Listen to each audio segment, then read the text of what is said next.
Hello everyone, a very good evening to all of you. Welcome to the Officer Adda channel of Adda 24/7. So this is your last mini marathon of Module A. We have done with D, C, B and A. So as we know that in Module B, okay, so there are two acts that we have to focus, okay. So these two acts are Reserve Bank of India Act 1934 and the second one is the Banking Regulation Act 1949. So this is the two act that we have to study in the module A. So basically it contained 10% of your this 100 marks of the CAIIB exam. So that's why you have to focus on these two particular act also. Okay. Now let's do the question. Number one question on the screen is that number one question. What are the primary categories under which bank in India is classified? First, private sector bank, public sector bank, cooperative bank. Second one, nationalized bank, foreign bank, regional rural bank. Third, statutory body, private company, non-profit organization, banking company, insurance company, and investment firm. So you have to tell me that the primary category of bank in India. Okay, I will give you the 2-minute time.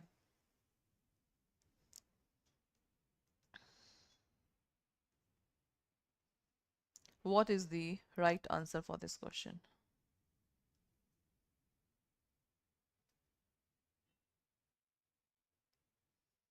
This is very important one.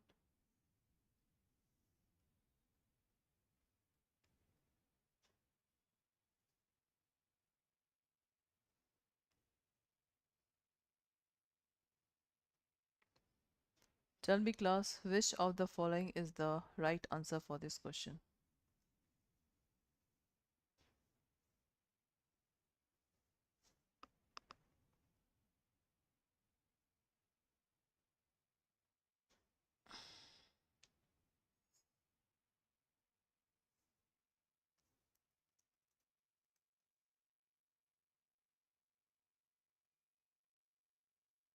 So class, for this question, that the answer is very simple. Okay, that is private sector bank, public sector bank and cooperative bank. That is the primary category of the bank. So first one, A, is the right answer. Okay. What role does RBI play as a lender of last resort? First, it offers funds to the financially sound bank to promote the competition. It intervenes when banks are facing liquidity financial difficulty to prevent the systematic crisis. It acts as a mediator in dispute between the banks. It provides loan to the non-banking financial company without any regulatory side. So which of the following is the right answer for this question, class? Tell me. Again, I will say that is important one.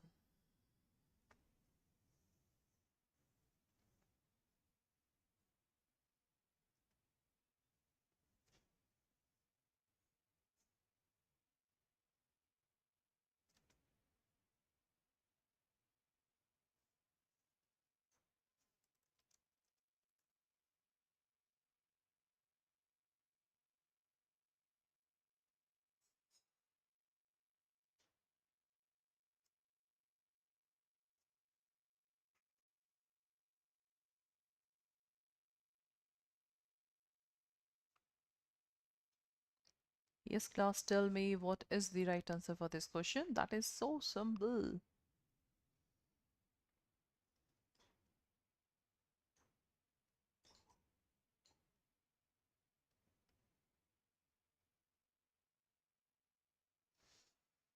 Why the RBI is called as a lender of last resort? Tell me guys, why it is called?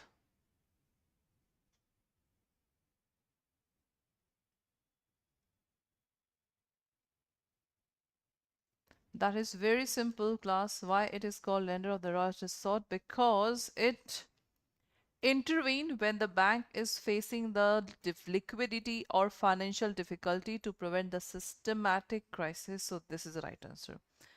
Central government, that is the main category. Then after it's RBI, and all the banks follow the directions of RBI. So second one, B is the right answer. Is that okay? B is the right answer. Next. What section of the Banking Regulation Act 1949 authorized the RBI to issue direction for initiating the insolvency resolution process in the banking company? It is section 35, section 3, section 25 and section 56. Which of the following is the right answer for this question, class? Tell me.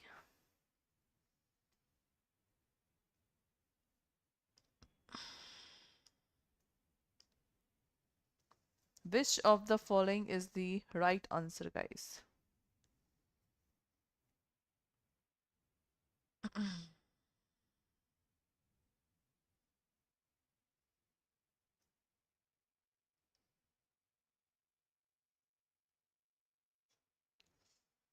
So class, again I will say the section is important for the examination point of view. There is a word called insolvency. So there is a difference between insolvency and the bankruptcy. Okay, insolvency, not able to pay the debt, and bankruptcy, when the bank or tribunal declare, or we can say the legal declaration is called bankruptcy. So that's why the right answer is section 35 is the right answer for this question. Section 35. Okay, next. What is the purpose of Depositor Education and Awareness Fund mentioned in the provided information? First, to provide education to the bank depositor. Second, to promote awareness of banking regulation. To manage the inoperative accounts left unclaimed for the 10 years and more, or to fund the expansion of the cooperative bank. So what is the right answer? Def. I'm just giving you the hint. Section 26 of the Banking Regulation Act. Section 26 of the Banking Regulation Act 1949, that talks about this one. I told me the right answer.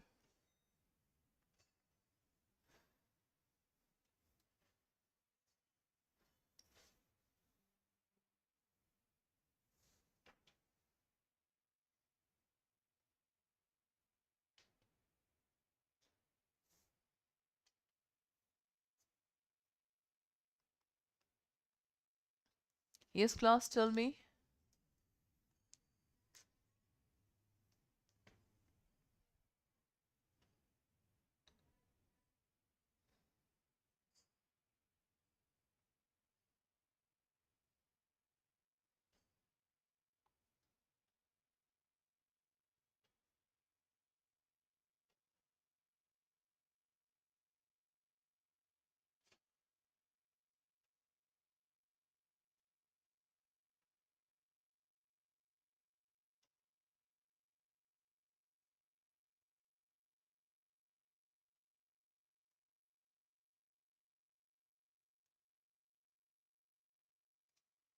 Yes, class, what is the right answer?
So class, for this one, the right answer is the purpose of def mentioned in this is basically, suppose what is unclaimed deposit? Unclaimed deposit is, the answer is given here, to manage inoperative deposit accounts left unclaimed for the 10-year and more.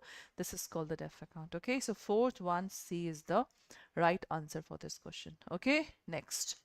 What is the primary aim of the Reserve Bank of India Act 1934 as mentioned in the provided information? To promote the international trade, to regulate the banking sector, to secure monetary stability in India, and manage the currency and credit system, and to encourage the foreign investment. So, what is the right answer for this question? The primary aim of Reserve Bank of India, guys.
Yes, class, what is the primary aim of the Reserve Bank of India Act 1934? That is simple.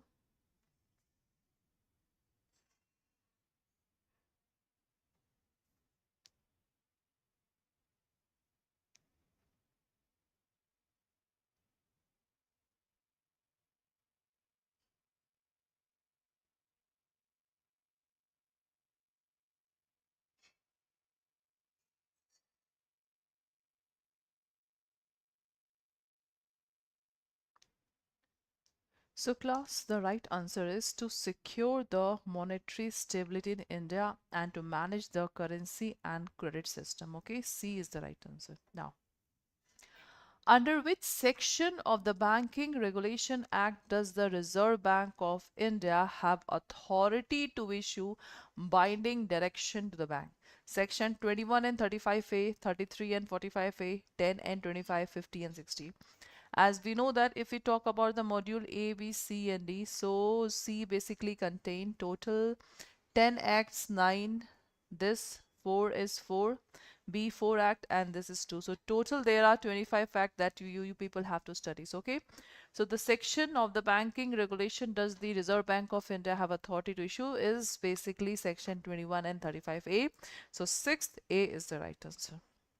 Is that okay? Next. What is the primary focus of the RBI guidelines on the internet banking? Legal issue, security issue, technology issue, and all of the above. Tell me, guys. What is the right answer?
So class, for this one, the right answer is, that is all of the above is the right answer. Okay, for the legal issue, security issue, technology issue, all of the above. Okay, next.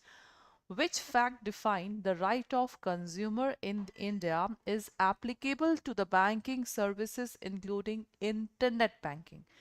The Banking Regulation Act 1949, Information Technology Act 2000, the Reserve Bank of India Act 1934, and the Consumer Protection Act 1986. What is the right answer? Which act defined right of consumer in India and applicable to the banking services including internet banking? What is the right answer?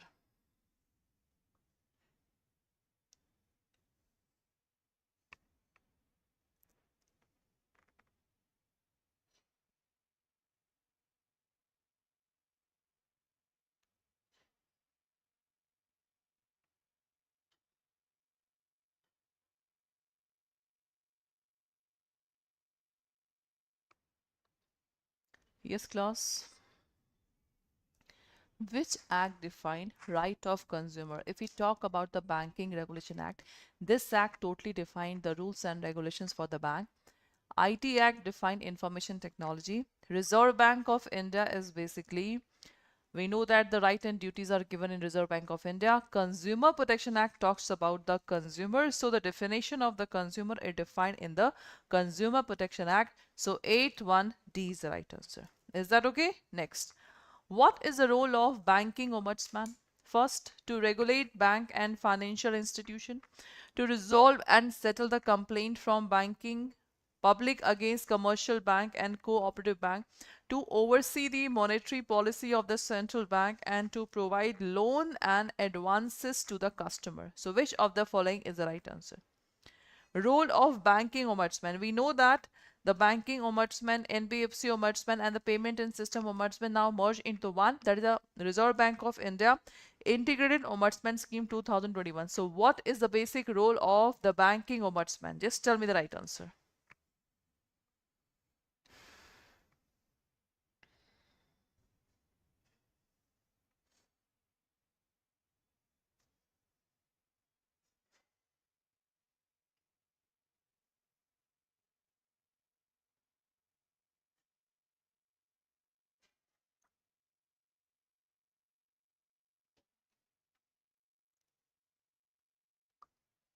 So class, the role of banking ombudsman is basically to resolve the and settle the complaint from the banking public against commercial bank and the cooperative bank.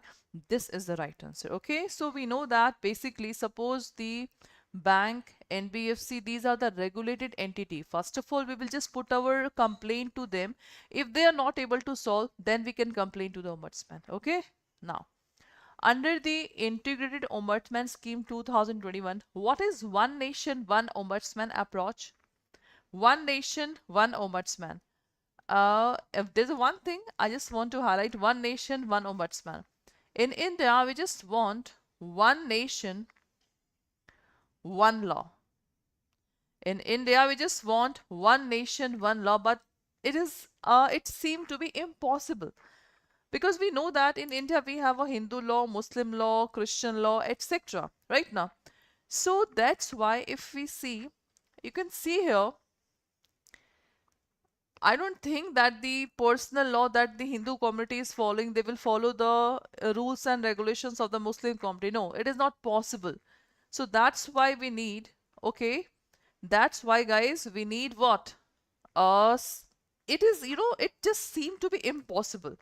It may be, suppose in a particular state, one nation, one law is applied. It may be possible in the future that this can be happen, but I don't think. So same thing, we just want one nation, one ombudsman. So the all the services that the bank, NBFC provided, we can just complain to the ombudsman. Okay, so what is the basic thing? The customer file complaint with any ombudsman office in the country. Each state have its own ombudsman office. Customer can choose for multiple ombudsman office. RBA is the mechanism in is jurisdiction neutral. What is the right answer? So class, for this one, the right answer is basically the RBA ombudsman mechanism is the jurisdiction neutral. Okay, so this is the right answer for this question. Okay, next. How are account, balance sheet, and auditor report of banking company treated under Section 32 of the Banking Regulation Act? First, they are not required to be submitted to the registrar of company. B, they are treated as if submitted under Section 220 of Company Act. They are treated as internal documents, are not required to be shared with any regulatory authority. And last, they are subject to the additional reporting requirement. What is the right answer, class? Tell me. Important one.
Yes, class. What is the right answer? How are account, balance sheet, and auditor report of banking company treated under Section 32?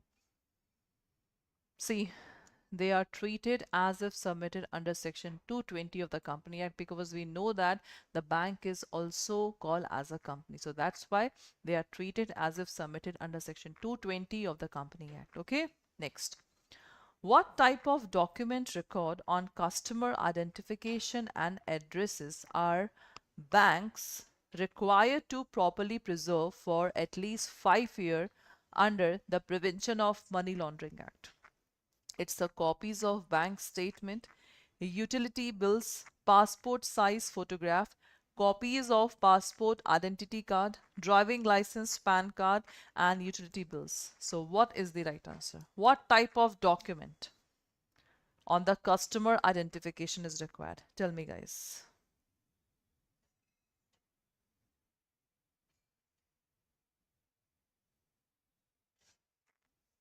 That is important question.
Yes, class. What type of document the records on customer identification and address?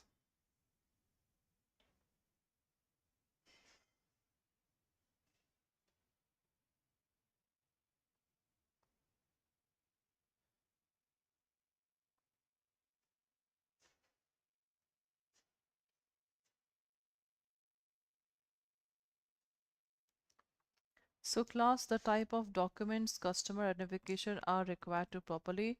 This is copy of passport, identity card, driving license, PAN card, utility bill. So D is the right answer. Okay, next.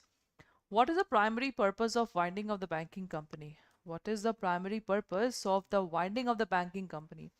To facilitate the merger with another bank, to recover its non-performing asset, to sell off asset and the pay off creditor, okay, to acquire additional fund for expenses. What is the right answer?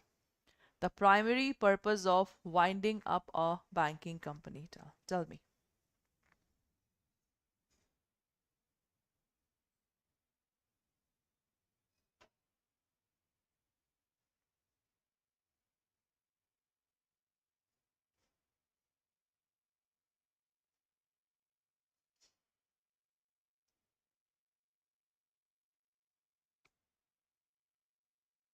The primary purpose of winding of the banking company is to basically to sell off the assets, okay, pay off creditor and distribute remaining assets to the shareholder. C is the right answer. What action must the central government take before directing the Reserve Bank to apply for winding up a banking company? Seek approval from the shareholder, give the banking company an opportunity to make a representation, transfer the bank assets to the another institution, and publish a public notice. So what action must the central government take before directing the Reserve Bank to apply for winding up a banking company? Important question. This is important question, class. Tell me. What action must the central government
what action the central government make before directing the Reserve Bank to apply for winding up? So class, this one, seek the give the banking company an opportunity to make a representation. So this is the right answer. Okay. Next, which bank in India are established by special statute and have majority stake held by Government of India? Private sector bank, regional rural banks, cooperative bank, and the foreign bank. Which bank in India is established by the special statute and have the majority stake held by Government of India? Private sector bank, it's a regional rural bank and cooperative bank or the foreign bank. Which of the following is the right answer?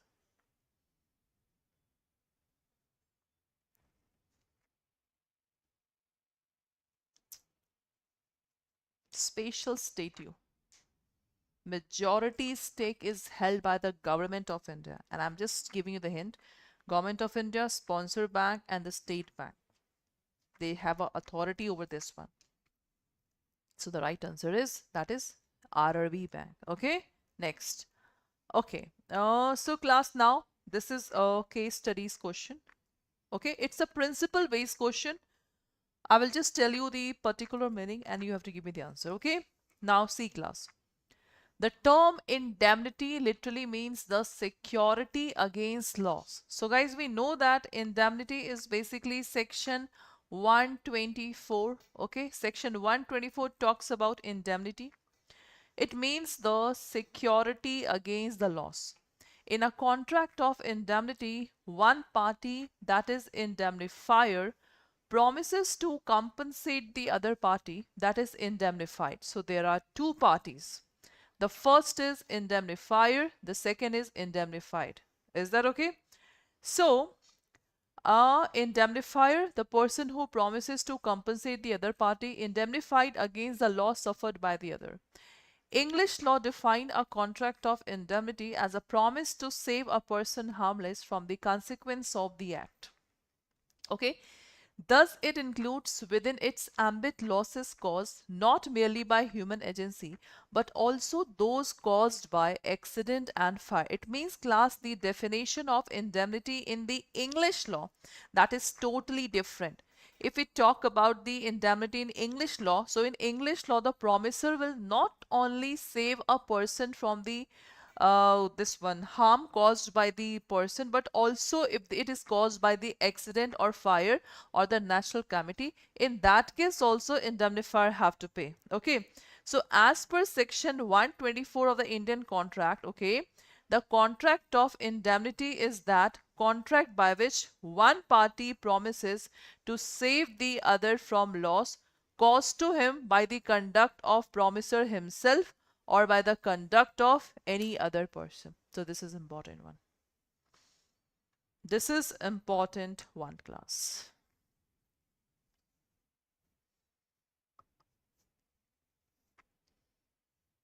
Is that okay? So this is the simple difference between the English law and Indian law. Okay. Now, class, the definition provided by Indian contract confine itself to losses occasioned due to the act of promisor or due to the act of any other person.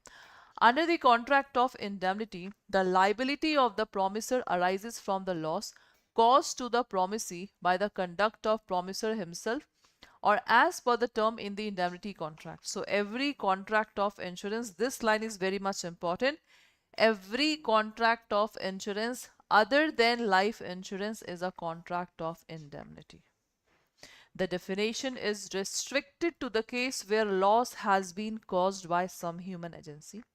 Section 124 deal with one particular kind of indemnity which arises from the promise made by indemnifier to save indemnified from the loss caused to him by the conduct of indemnifier himself or by the conduct of any other person, but does not deal with those classes of case where indemnity arises from the loss caused by the act. It means the definition of indemnity, if we compare in English law, is a wider definition as comparison to the Indian law. That's it. Is that okay? No. So the contract of indemnity, there are two parties, indemnifier and indemnified. So contract of guarantee, it involves three parties, creditor, principal, debtor, surety. Okay, so indemnity is for basically reimbursement for loss, while guarantee is for security of creditor. In contract of indemnity, the liability of indemnifier is primarily and arises when contingent event occur. In the case of contract of guarantee, the liability of the surety is secondary, because we know that in the contract of guarantee, if we see principal, debtor, creditor, this is surety. Principal, debtor, creditor, and this is surety. So surety is what? Surety is basically who just help the principal debtor. So when the principal debtor is not able to pay the money now, surety will pay to the creditor. Is that okay? The indemnifier, after performing his part of the promise, has no right against third party. He can be sue the third party only if there is an assignment in his favor. Whereas in a contract of guarantee, the surety step into the shoe of creditor. Why? Because if surety is giving money on the behalf of principal debtor, so now the surety will demand money from the principal debtor. So that's why we can say that the surety will step into the shoe of the creditor. That's it. Okay, so first of all, just read the paragraph by yourself. This is the first page of the paragraph.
Please read this paragraph. This is very, very much important.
Done, class?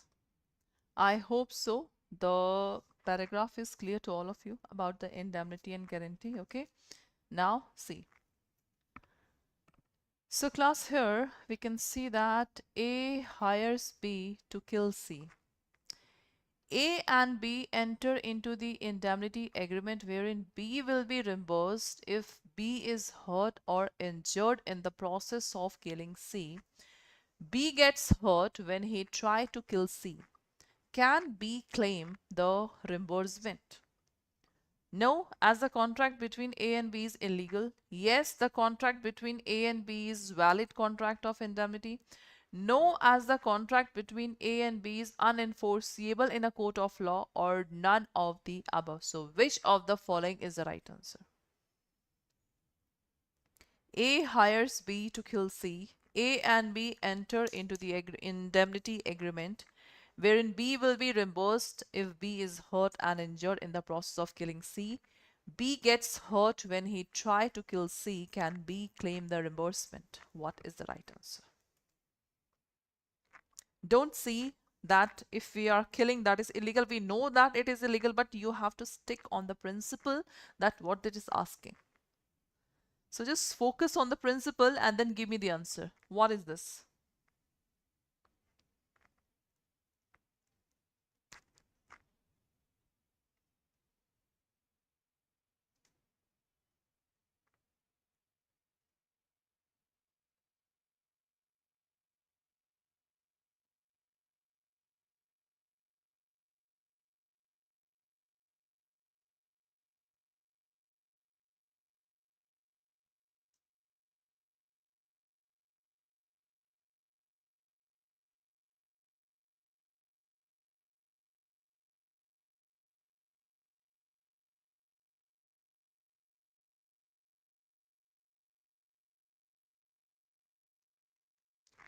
Yes, class, tell me what is the right answer.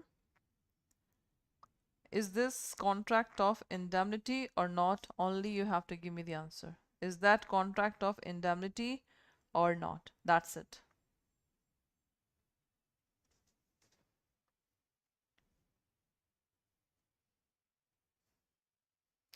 So class, first of all, A is not the right answer. The right answer will be yes, as the contract between A and B is valid contract of indemnity. So for the first one, B is the right answer. Okay, next. A promises B to indemnify him in the case his house is damaged by fire. B negligently lights up a firecracker in his house and burn it down. Now B wants to claim indemnity. Can B claim the reimbursement? A. No, as B was negligent and caused damage to his house. B. No, as A and B cannot have a contract of indemnity for damage caused by fire. C. Yes, as promised to indemnify B from any damage caused by fire to his house. And D. Yes, as it is a moral duty of A to indemnify B for damage to his house. So what is the right answer for this question, class? Loss, protection of loss. Only two words you have to remember in the contract of indemnity. Only two words. Yeah. What is the right answer for this question?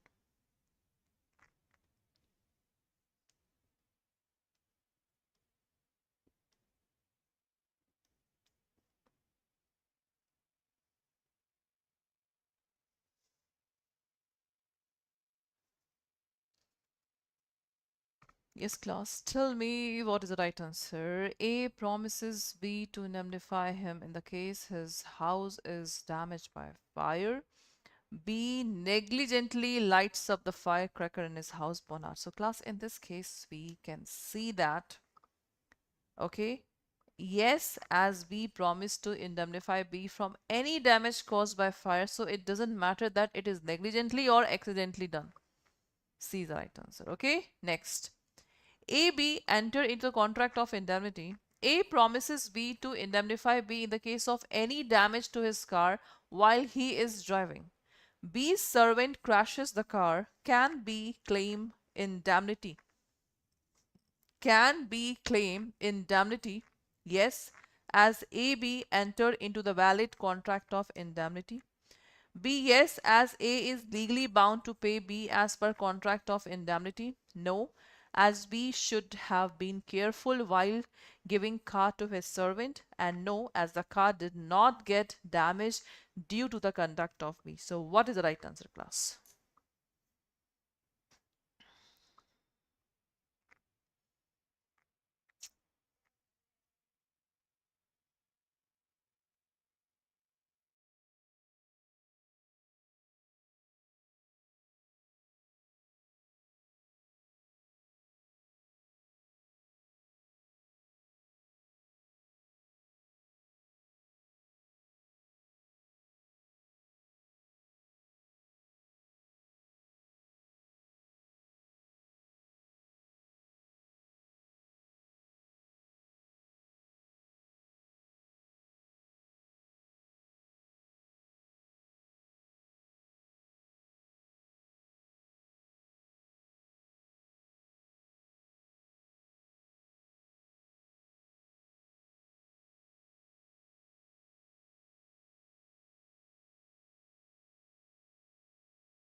Oh, extremely sorry. I think my voice is not audible. So, class, this question is basically A takes credit from B. A is the principal debtor, B is the creditor. So, A takes credit from B for starting a new business.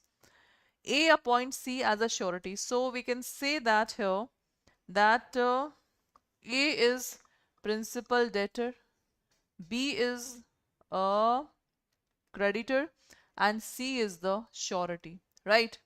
So tell me, class, the family member of A will have to pay this, B have to go to the court and claim for repayment of this, A, C will have to pay as if he is a surety of this, and no one will be liable to repay the amount. So what will be the right answer?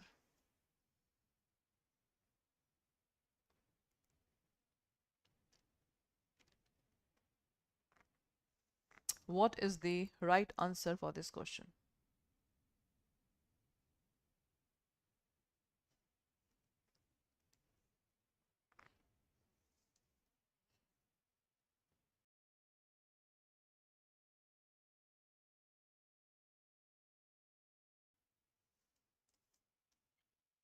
So class, for the fifth one, the right answer will be what? C will have to pay because he's a surety of A. That's it. Okay. So class, this is important. So guys, this is your last mini marathon. But before ending this session, I would like to say you that from 9th of December, okay, we will just start a very important YouTube session. Do not forget to attend that YouTube session, which is very, very much important for the examination point of view also. So that's why it's a request to all of you, all section in one video, all definition in one video, etc. we will conduct. Okay. So do not forget to see the session. Okay. So that's all for today's class, and all the best for your ABM, BFM and ABFM class, and of course for your BRBL subject also. Thank you so much, guys.